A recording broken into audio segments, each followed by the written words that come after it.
যখন আপনি কোনো চাকরি করেন না তখন জীবন চলবে কি করে? স্যার, আমি এখন জব করি না, তার মানে তো এটা নয় যে আমি কালকেও জব করব না। আর কালকেও যে আপনি চাকরি পাবেন তার গ্যারান্টি কোথায়? আমার মতে নিজের প্রতি বিশ্বাস হারিয়ে ফেলাটা সবথেকে বড় পাপ হয়।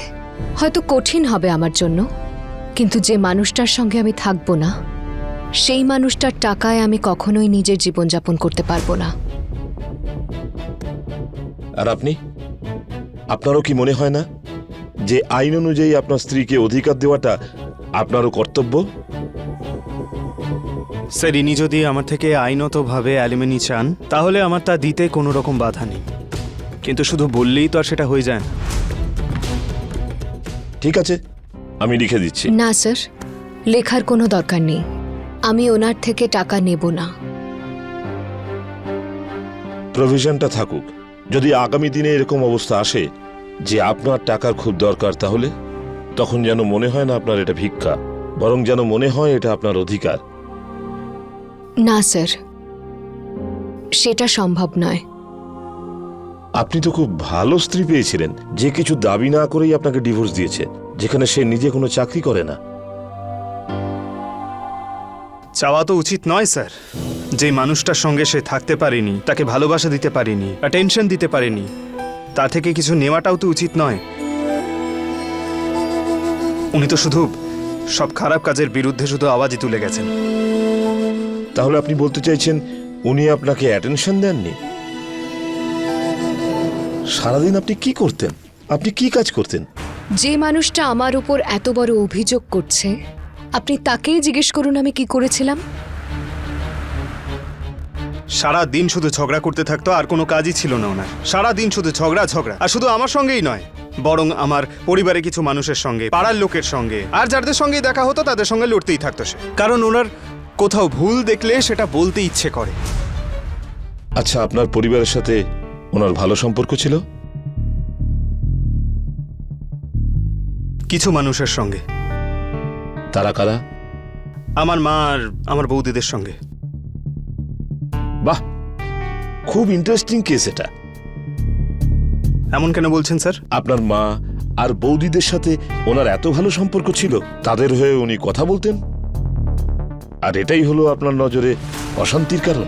স্যার, বিয়ের ঠিক পরে স্বামী স্ত্রী নিজের সম্পর্কটাকেও সামলাতে হয়, কিন্তু উনি আমাদের সম্পর্ক ছেড়ে, স্বামী স্ত্রীর সম্পর্ক ছেড়ে বাকি উনি সব সম্পর্ক সামলাচ্ছেন।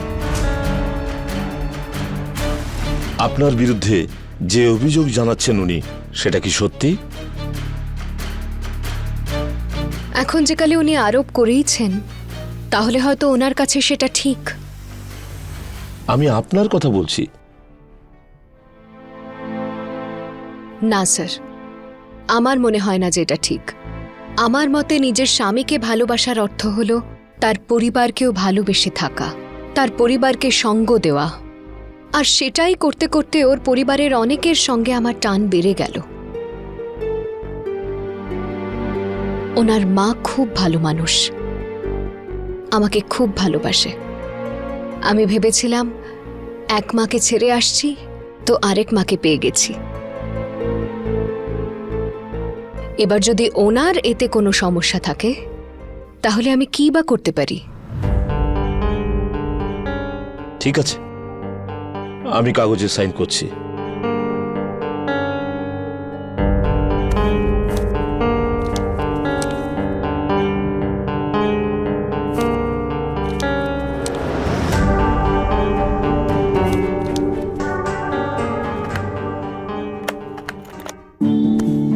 আপনাদের দুজনের লয়ার্স আছে? হ্যাঁ স্যার, আছে। তাহলে উনি আমার কাছ থেকে সার্টিফিকেট নিয়ে যাবেন। এখন আপনারা আসতে পারেন। যদি আপনাদের কখনো ঝগড়া শেষ হয়ে যায় আর একসাথে থাকার চিন্তা করেন, তাহলে আমাকে অবশ্যই ইনফর্ম করবেন।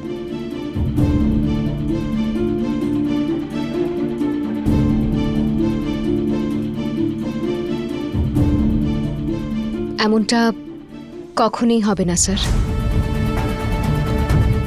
একেবারেই না স্যার। তাও ঠিক আছে, নমস্কার।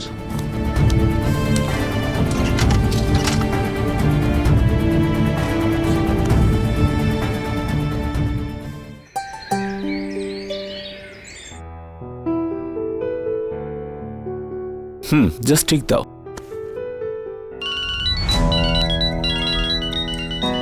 তুমি লেখো, আমি ফোনটা দেখছি।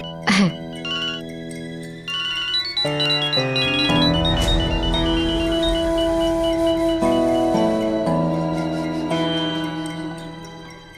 হ্যালো। হ্যাঁ ছোটদা, আপনার সঙ্গে কথা বলার মতো একটু সময় আছে? আরে রিটায়ার মানুষের হাতে অনেক সময়। আচ্ছা, তুমি কি সলা পরামর্শ করতে চাইছো?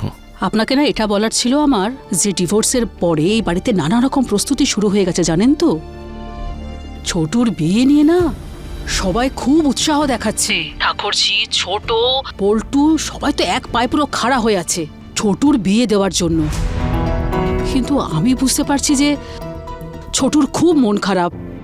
এখানেও অবস্থাটা একই রকম। হ্যাঁ, ওখানেও এরকম পরিস্থিতি? মানে ও ও কি এরকম মন খারাপ করে আছে? কিন্তু ও তো কখনো এরকম কিছু বুঝতে দেয়নি আমাদের, এরকম কোনোদিনই কিছু বলেনি। আর তাছাড়া ও তো এরকমইও নয় যে কারোর সামনে মাথা ঝোঁকাবে। হ্যাঁ রে বাবা, এটা আমিও বুঝি। একটা কথা বলুন তো, ও খাওয়া দাওয়া করছে তো? এখানে তো সব ছেড়ে দিয়েছে। ছোট তো জলও খাচ্ছে না, খাবারও খাচ্ছে না। হ্যাঁ, ওই জোর করে সামান্য কিছু। হে ভগবান, আপনি এসব বলছেন কেন? আরে কিছু না রে বাবা। হ্যাঁ, আপনার আশেপাশে আছে না? হ্যাঁ হ্যাঁ, আছে তো। আচ্ছা, আসলে আপনার সঙ্গে একটু কথা বলার ছিল, খুব দরকারি একটা কথা ছিল। আপনার সঙ্গে দেখা করা যাবে? হ্যাঁ, কোথায়? কোথায়? ওই কোনো পার্ক টার্কে দেখা করি, যেখানে যেখানে আজকালকার ছেলেমেয়েরা দেখা করে। তুমি এক্ষুনি হে ভগবান বললে না? যখন লোকজন আমাদের দুজনকে পার্কে বসে থাকতে দেখবে না, তারাও ওই হে ভগবান বলে উঠবে। ছোট মামা এত আস্তে আস্তে কার সাথে কথা বলছে ফোনে? বুঝতে পারছি না তো। যাকে ছাড় তো অহনা, হবে হয়তো গ্রামের কোনো রিলেটিভ বা বন্ধু। তুই নিজের পড়াশোনায় মন দে, টাইম কিন্তু নেই বেশি তোর কাছে। হবে কি হবে না খালি আপনি এটা বলে দিন আমায়। আরে অন্য কোনো জায়গায় দেখা করি? আমি তো কোনো সেরকম জায়গা জানি না যেখানে একটু শান্তিতে বসে কথা বলতে পারি। আমার বাড়ি নয় কেন? আপনার বাড়িতে কি করে? ওখানে ছোট বৌমা রয়েছে তো। দেখুন ছোট, তো আমার কাছে কিন্তু বেশি সময় নেই কথা বলার মতো। এখানে তো চারিদিকে খালি গোয়েন্দারা, সবাই খালি দেখছে আমি কি করছি না করছি, কোথায় যাচ্ছি, কার সঙ্গে কথা বলছি। আর যদি কেউ আবার এসে যায় না, আমি তো কথাটা অবধি বলতে পারবো না। সবাইকে দেখো হাজারটা প্রশ্নের জবাব দাও। সেটা আমি বুঝতে পেরে গেছি। আর যদি বুঝেই গেছেন, তাহলে দিন আর সময়টা স্থির করুন। দেখা করাটা জরুরি। আমার সঙ্গে দেখা করার জন্য কোনো সমস্যা আছে? আরে আপনি একজন বয়স্ক মানুষ, আমি একজন বয়স্ক মানুষ, তাহলে দুজন দেখা করতে পারি না? কে বলেছে দেখা হতে পারে না? তাহলে যদি দেখাই করতে পারি, তাহলে এত কিছু বলছেনটা বা কেন? আচ্ছা ঠিক আছে, একটা কাজ করছি, কাল বলে দেবো কবে দেখা হবে। দেখুন একটু তাড়াতাড়ি করুন, আমাকে না সকাল সকাল না বাড়ি থেকে বেরোনোর জন্য একটু নাটক করতে হবে। আপনি তো ভালো করে জানেন মেয়েদের কোনো স্বাধীনতা হয় না। হ্যাঁ হ্যাঁ জানি বাবা, জানি। আপনার সঙ্গে না আমার একটু কথা বলতে ইচ্ছে করছে না এখন। কেন? আপনি না কিরকম লুকিয়ে লুকিয়ে কথা বলছেন, ঠিক মতো কথা বলতে পারছেন না। তাছাড়া ওই ওই ম্যাডাম কি করছেন? হ্যাঁ হ্যাঁ, সামনেই আছে। হ্যাঁ, সামনে বসে আছে কি, তাই জন্য খুলে কথা বলতে পারছেন না। পড়াশোনা করছে বুঝি? হ্যাঁ হ্যাঁ, একদম ঠিক ধরেছো। মনে হচ্ছে জজ কালেক্টর হতে চায়। হ্যাঁ, সেটাও হতে পারে। এত সহজ বুঝি জজ কালেক্টর হওয়া? আরে বিয়ে পাশ করে এত ভালো চাকরি পাওয়া যায় নাকি? হ্যাঁ, এমন অশুভ কথা বলতে নেই, দেখা যাক না কি হয়। আরে এটা তো সময়ের ব্যাপার। দেখুন ছোটুদা, আমি আমার ছেলের জন্য মেয়ে দেখা শুরু করে দিয়েছি। এখন থেকে একটু অপেক্ষা করো, নয়তো লোকজন উল্টো পাল্টা বকবে। লোক কি করবে আমি পরোয়া করি না। এখানে আমার ছেলে মন খারাপ করে বসে আছে, খাওয়া দাওয়া ছেড়ে দিয়েছে, মা হয়ে সব কি করে সহ্য করি আমি? এই জন্য ফোনটা করেছো? দেখা হলেও এইসবই বলবে? আর কি বলবো, এইসবই বলতে চাই আমি। আমার তো খালি এই ব্যাপারে চিন্তা হচ্ছে যে ছোটুর যত তাড়াতাড়ি বিয়ে দেওয়া যায় সেটাতেই ভালো। তুমি না অদ্ভুত মানুষ, একটু অপেক্ষা করতে পারছো না? আমার ছেলের মন খারাপ, কি করে আমি চুপ থাকতে পারি? আমি শান্ত হতে পারছি না। ওর তো কিছুই যায় আসে না, লেখাপড়া করছে, চাকরি করবে, ওর তো ব্যাপারই আলাদা। তুমি যা ভাবছো কিন্তু সেরকম নয়। আমি যা ভাবছি সেটা ঠিক নয়। সত্যি ওর মন খারাপ? আরে হ্যাঁ হ্যাঁ হ্যাঁ, তিন সত্যি। ব্যাস আপনি চুপ করুন ছোটুদা। শোনো না, আপনার সঙ্গে না বিয়ের ব্যাপারে একটু পরামর্শ ছিল। আমি এসবের মধ্যে নেই। কেন করবেন না? আমার এই তাড়াহুড়োটা একদম পছন্দের নয়। যদিও জানতে পারে তাহলে? জেনে যায় তো কি হবে, আপনার গলা কাটবে কি? শুনুন, ছোটুর জন্য না একটা ভালো মেয়ের সন্ধান পেয়েছি। এত তাড়াতাড়ি পেয়ে গেলে? হ্যাঁ পেয়েছি। এই জন্য তো বলছি এই ব্যাপারে আপনার সঙ্গে একটু পরামর্শ করতে চাই। দেখো, এইসবের মধ্যে আমাকে টানবে না। আরে আপনাকে টানবো না কেন? আপনি আমার অভিভাবক, বাকি সকলে তো আমার থেকে ছোট এখানে, শুধু আপনি আমার থেকে বয়সে বড়, তাই আপনাকে জিজ্ঞেস করব। শোনো, আমি এসবের মধ্যে নেই, আমি কিন্তু এর বিরুদ্ধে। আপনি এই বিয়ের পক্ষে না বিপক্ষে সেসব আমি শুনতে চাই না। আপনি খালি আমাকে এটাই বলুন, আপনি আসবেন কি আসবেন না। তুমি এতবার করে বলছো, তাই আমি আসব। কিন্তু যে ব্যাপারে তুমি কথা বলতে চাইছো সেটা শোনার বিন্দুমাত্র ইচ্ছে আমার নেই। ইচ্ছে নেই কেন? আপনি আমার কাছের লোক নাকি অন্য কারোর? ভাগ্যে যদি থাকতো তবে তোমারই হতাম। ধ্যাৎ, সামনে বসে আছো আর আপনি এসব বলছেন? কোথায় আর সব খুলে বলছি? তুমি যেসব কথা ওঠাচ্ছ, যদি তার জবাব দিতেই হয় তাহলে সেটা পরিষ্কারভাবেই দিতে হবে। ঠিক আছে, রাখছি। তাহলে এটাই ঠিক হলো, কালকে আমরা দেখা করছি। আর দুপুর হয়ে যাবে দেখা করতে, সকাল সকাল আবার আসবেন না যেন। ঠিক আছে, টাইম বলে দেব, আর বাকি কথা ওখানেই হবে। ঠিক আছে, এখন ফোনটা রেখে দিন, আপনার প্রাণটা বাঁচুক।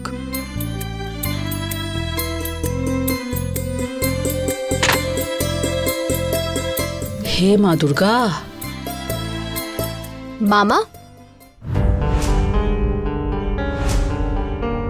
আরে মা, ওই প্যারাগ্রাফটা লেখা হয়েছে? সে তো আমার কখন লেখা হয়ে গেছে। তুমি ফোনে কথা বলছিলে তাই তুমি খেয়াল করনি। আচ্ছা, কে ফোন করেছিল? ওই এক আমাদের গ্রামের পুরনো বন্ধু ছিল, তুমি চিনবে না। আরে আমি কেন চিনতে পারবো না? তুমি তো নিজের গ্রামের মানুষের ব্যাপারে সব কথাই বলেছো আমাকে। এতক্ষণ ধরে কে কথা বলছিল তোমার সাথে? ওরে বাবা, এ তো দেখছি গোয়েন্দা হয়ে উঠেছে।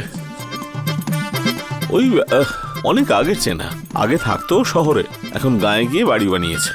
ও তাই? কিন্তু এমন কারোর ব্যাপারে তো তুমি কখনো কিছু বলোইনি। আরে হয়তো ভুলে গিয়েছিলাম, আমার তো বয়স হয়েছে। ও ফোন করেছিল তাই কথা বলছিলাম। দেখা করতে ডেকেছে? হ্যাঁ, তবে দেখা করাটা মুশকিল, গ্রামে গিয়ে নাকি দেখা করতে হবে। কিন্তু এখন যাবো কি করে? এখন তো আমি এখান থেকে যেতে পারবো না, তোমার লেখাপড়া আছে, সামনে এক্সাম আছে। তবে ওই দুপুরবেলা নাগাদ একটু ঘুরে আসতে পারি। দুপুরবেলা ঘুরে আসবে? মামা, দুপুরবেলা কে ঘুরতে যায়? আরে দুপুরবেলাটাই আইডিয়াল টাইম, রাস্তাঘাট খালি থাকে, আর বিকেলে তো অফিসের লোকজনের ফেরবার ভিড় থাকে। তাই আমি ভাবছিলাম যে এখন থেকে দুপুরবেলা, কাল থেকে একটু ঘুরতে বেরোবো। মামা, তুমি এই এত গরমের মধ্যে দুপুরবেলা ঘুরতে যাবে? আরে গরম আবার কোথায়, কি সুন্দর ফুরফুরে হাওয়া চলছে। কি হাওয়া? মামা, এই গরমের মধ্যে তোমার কি হয়েছে গো? আমার তো কিচ্ছু হয়নি, সত্যি আজ দুপুরে দারুণ সুন্দর হাওয়া দিচ্ছিল। মামা, আজকেই তো দুপুরবেলা তুমি বললে আজকে সব থেকে বেশি গরম পড়েছে, আর তাই জন্যই তো আমি দরজা জানলা সব বন্ধ করে দিয়ে তোমার ঘরে ফ্যান চালিয়ে রেখেছি। আর এখন তুমি বলছো দুপুরবেলা সুন্দর হাওয়া দিচ্ছিল? আরে বাবা, কাল চলবে, মানে বলতে চাইছি আজ নয়তো কাল অবশ্যই চলবে। আচ্ছা, তুমি কি করে জানলে গো? আমি জানি সব। কিচ্ছু জানো না তুমি, বুঝতে পেরেছি। তোমার নিশ্চয়ই নিজের বন্ধুদের সঙ্গে দেখা করার প্ল্যান। দেখো, আমি তোমায় বলে দিচ্ছি মামা, তুমি কিন্তু দুপুরবেলা কোথাও বেরোবে না। আমি তো যাবই। তুমি গিয়ে দেখাও। কি করবে আমি গেলে শুনি? আমি অবশ্যই যাব। কি করব আমি? ঠিক আছে, তুমি যাও, আর তারপর যখন বাড়ি ফিরে আসবে তখন আমায় আর দেখতে পাবে না। আরে বাবা, এসব কথা বলতে নেই, আমায় যেতে দাও, আমায় যেতে হবে মা। ঠিক আছে মামা, যদি তোমার যাওয়ার থাকে তাহলে যাও, কিন্তু তুমি সময়টা চেঞ্জ করে নাও। তুমি সূর্য ডুবে যাওয়ার পরে যাও, সন্ধ্যাবেলা যাও। কি দরকার এই দুপুরবেলা বেরোনোর? আরে না না না, ও ভালো করে দেখতে পায় না, চোখের দৃষ্টি দুর্বল খুব, আর বিকেল বেলা ও আসতে পারবে না, আর তাই ওর ফিরে যেতে রাত হয়ে যাবে, তাই না? সেই জন্যই তো দুপুরবেলা দেখা করতে আসছে। মামা, তুমি তো বললে যে সে তোমার গ্রামেই থাকে, তাহলে সে ডাইরেক্ট তোমার বাড়িতেও তো আসতে পারে। তুমি বাড়িতে ডেকে নাও। না, সেটা হবে না, এখানে ওর মেয়ের বিয়ে হয়েছে, ও এখানে মেয়ের শ্বশুর বাড়ি এসেছে, সেই জন্য একটু দেখা করে ওই বিকেল বেলা ফিরে যাবে গায়ে। মামা, তুমি যা যা বলছো না, আমি কিচ্ছু বুঝতে পারছি না। ঠিক আছে, তুমি যেতে চাইছো যখন যাও, কিন্তু আমি শুধু একটা কথা বলে রাখছি তোমাকে, যে আমি দুপুরবেলা এই রোদের মধ্যে তোমাকে বাইরে যেতে দেব না। মনে থাকে যেন কথাটা। যদি তোমার বন্ধু এসে দাঁড়িয়ে থাকে, দাঁড়িয়ে থাকবে, যা হবে দেখা যাবে। এখন যদি তোমার বন্ধুর মাথা খারাপ হয় তার জন্য কি তুমি নিজের শরীর খারাপ করবে? এই কাঠফাটা রোদের মধ্যে তোমায় সে দেখা করতে বলছে আর তুমিও চলে যাবে দেখা করতে? দেখো মামা, যদি খুব প্রয়োজন পড়ে তাহলে তাকে বাড়ি ডেকে নাও। না না না, বাড়িতে ডাকার কোনো দরকার নেই। আরে আবার বাড়িতে ডাকলে সেই ওর খাবার দাবারের ব্যবস্থা করতে হবে। মামা, সেটা নিয়ে চিন্তা করার তোমার কোনো দরকার নেই, তুমি ডাকো, আমি দেখে নেব তো। কি ঝামেলায় পড়লাম রে বাবা। আরে মা, ও একটু হাঁটতে চাইছে আর আমিও ওর সঙ্গে সঙ্গে একটু হাঁটবো। সে না হয় ওই পার্কেই একটু ঘুরবো। পার্কে? হ্যাঁ, পার্কে। পার্কে তো অনেক লোক যায়। মামা, লোকজন পার্কে তো সন্ধেবেলা যায়, দুপুরবেলা কেউ যায় না। ওরে বাবা, না না না, দুপুরবেলায় গাছের নিচে, ওখানে বড় বড় গাছ আছে না, সেগুলোর নিচে বেঞ্চে বসবো আমরা, একটু বসে কথা বলবো, তারপর। মামা, তোমার যা করার তুমি করো, তোমার ইচ্ছা। আমি গেলাম খাবার গরম করতে, তুমি খেয়ে নাও আগে। আর একটা কথা তোমায় পরিষ্কার বলে দিচ্ছি যে আমি তোমায় এই ভর দুপুর বেলায় বাইরে বেরোতে দেব না, আর সেটা ফাইনাল।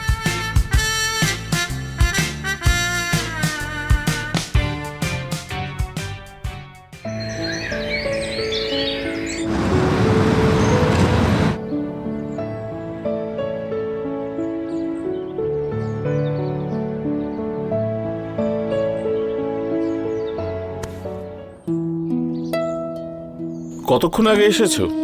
কতক্ষণ ধরে দাঁড়িয়ে আছে মানে? আপনার কি মাথায় একটু বুদ্ধিশুদ্ধি আছে ছোটুদা? একজন একলা মেয়ে মানুষকে এতক্ষণ ধরে অপেক্ষা করাচ্ছেন আপনি? আপনি বুঝতে পারছেন লোকজন কেমন করে দেখছিল আমার দিকে? আপনার স্বভাবটা এখনো অবধি বদলালো না। এমনিতে আমি কোথাও যাই না, কিন্তু আজকে আমি ঠিক সময় এসে পৌঁছেছি আর আপনি দেরি করে দিয়েছেন। ছেলেরা দেখছিল? কি? পার্কে ছেলেরা দেখছিল তোমাকে? হ্যাঁ, দেখছে তো। বেশ কিছু ছেলে আশেপাশে ঘুরছে। এই বুড়ির দিকে কে দেখবে এমন? আচ্ছা, সেসব ছাড়ো। আরে এটা তো শোনো, দেরি কেন হলো আমার? আমি কেন শুনবো? দেরি তো আপনি করেছেন। যদি আমার কথা একটুও ভাবতেন তাহলে কি দেরি করতেন? আপনি কি করে জানবেন যে সমাজে কোনো মহিলা এরকম ভাবে অপেক্ষা করে যদি, তাহলে কতটা মুশকিল হয়? আচ্ছা বাবা, ভুল হয়ে গেছে আমার, ক্ষমা করে দাও। আর আমার এই দেরিটা না তোমার ছোট বউয়ের কারণেই হয়েছে। ছোট বউয়ের জন্যে? এখানে আসতে বোধহয় বাধা দিচ্ছিল আর কি, তার জন্যই বোধহয় দেরি হয়ে গেছে। আরে তোমার ছোট বউ না আমায় পরিষ্কারভাবে জানিয়ে দিয়েছে যে দুপুর বেলায় তুমি কিছুতেই বাইরে বেরোবে না, আর বন্ধুর সঙ্গে দেখা করতে বাড়ি যাবার কি দরকার, বাড়িতে ডাকো। আর এদিকে তুমি রাজি না হয়ে বারণ করেছো। হ্যাঁ, না জানি কি সলা পরামর্শ করবে। আপনি কোথায় কি জানবেন? আর আপনি তো বুঝতেই চান না কিছু। তুমি তো অকারণে আমার উপর রাগ করছো। আমি কি করে জানবো বলো? তুমি তো কিছুই বলনি সেই ব্যাপারে। তাছাড়া ওই যে মহারানী আপনার উপরে এত চাপ দিচ্ছে কেন? হ্যাঁ, আগে আমার উপরে চাপ দিত আর এখন আপনাকে ধরেছে। যার অভ্যেসই হলো সবাইকে বকে ধমকে তাদের খেয়াল রাখার, সেটাই তো সে করবে। আর দেখো না, ওর কথাবার্তায় তো কোনো ভুল নেই। দুপুর বেলায় কতটা রোদ্দুর, শরীর তেতে পুড়ে যাবে, অসুস্থ হয়ে পড়তে পারি। তাহলে এখন ওর আপনার শরীরের জন্য এত চিন্তা হচ্ছে? ওর তো আপনার জন্য খুব দয়া দেখছি এখন, আমার থেকেও বেশি। তোমার আমার জন্য চিন্তা আছে?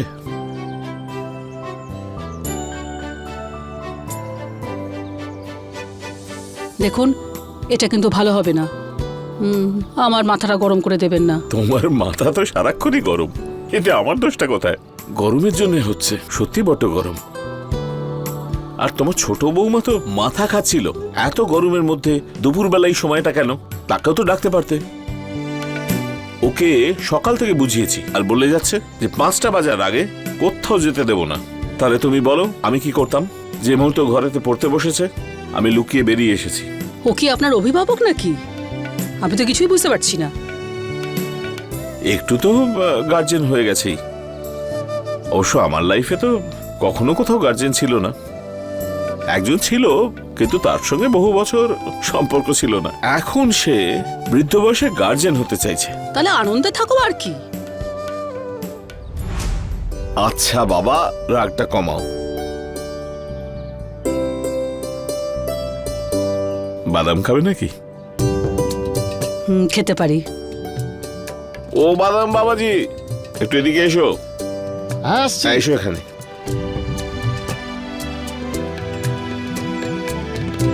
আরে ভাই, 10 টাকার বাদাম দাও। 10 টাকার? 10 টাকা কি গাছে ফলে? একটা পার্কে সারা দিন কাজ করলেও না 10 টাকা পাওয়া যাবে না। এই 2 টাকার দাও। কি বলছেন দিদা? 2 টাকায় আজকাল কিছু পাওয়া যায় নাকি? দিদা দিদা কি বলছো? কথা বলতে জানো না ঠিক মতো? আরে দিদাকে তো দিদাই বলবো, দাদু বলবো নাকি? দেখেছেন আপনি আমাকে কেমন দিদা বলছে? আরে দুর্গা, আমাকেও তো দাদুই ডাকবে। আচ্ছা ভাই, অন্য কিছু ডাকতে পারো? দাদা দিদি কি বলবো? ঠিক আছে, দাদা আর দিদি চলবে।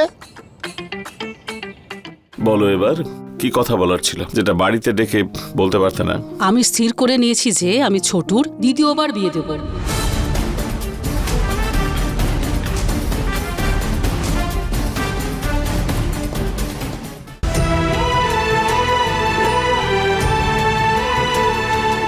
দেখুন দিদি, 2 টাকায় তো আজকাল বাদামের খোসাও পাওয়া যায় না। তো কত টাকায় পাওয়া যাবে? 10 টাকার কমে তো দিতেই পারবো না। দিয়ে দাও বাবা, যেটা দেবা সেটা দাও। হ্যাঁ হ্যাঁ, দিচ্ছি দাদু। আবার দাদু বলছো তুমি? আরে আরে, আমি তো দাদুই দুর্গা, আর দাদুকে দাদু বলে ডাকবে না? আর তুমিও তো এখন দিদিমা ঠাকুমার বয়সী হয়ে গেছো। বাবা, তুমি আমাদের দুজনকে দাদু আর দিদিমা বলেই ডাকো। এই নিন দাদু। এ নাও বাবা। তবে দাদু, এই দিদা আপনার কে হয়? বলো এবার, কি কথা বলার ছিল যেটা বাড়িতে ডেকে বলতে পারতে না? আমি স্থির করে নিয়েছি যে আমি ছোটুর দ্বিতীয়বার বিয়ে দেব।